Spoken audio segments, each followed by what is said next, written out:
Hello, my name is Aaron Weiss, and I live in the town of Poughkeepsie. I'm a combat veteran of Iraq, and I'm also a law enforcement officer. I attended the Public Safety Committee's last meeting in regards to this resolution, but I didn't say anything because I wanted to hear what everyone else had to say. And I heard some shocking things from some people and some legislators.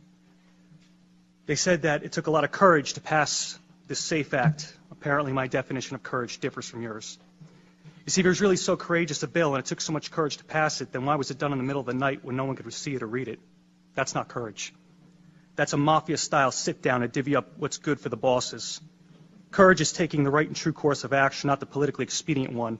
And anyone who is proud of this law must also be proud of the Patriot Act, the TSA, imprisoning Japanese citizens in World War II, since all these actions were spurred on by emotional fear and rammed through in the name of public safety. Another issue is the insistence of certain people to stand on the graves of dead children and challenge those that disagree to say it to the parents' faces. Well, I, for one, will pick up that gauntlet. First off, why is dead children your battle cry? You didn't say anything about the hundreds of Chicago children being killed, and for some reason you only scream when it happens to wealthy white ones. And yes, I will say to anyone's face, my right is more important than your dead, because I fought for it firsthand.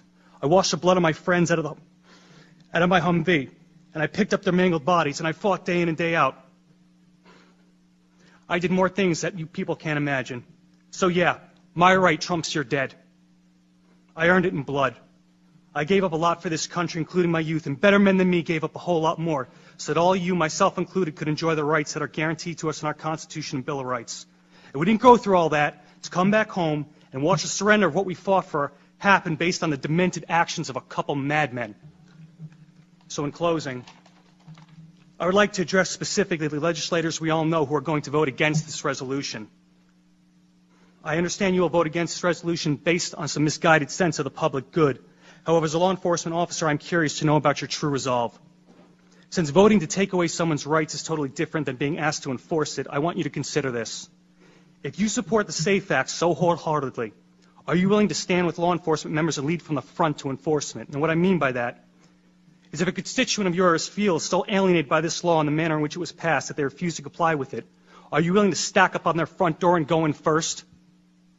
I bet if a clause was in this bill that required you, the elected leadership, our elected leaders, to go in the door first, I bet you would not be so steadfast.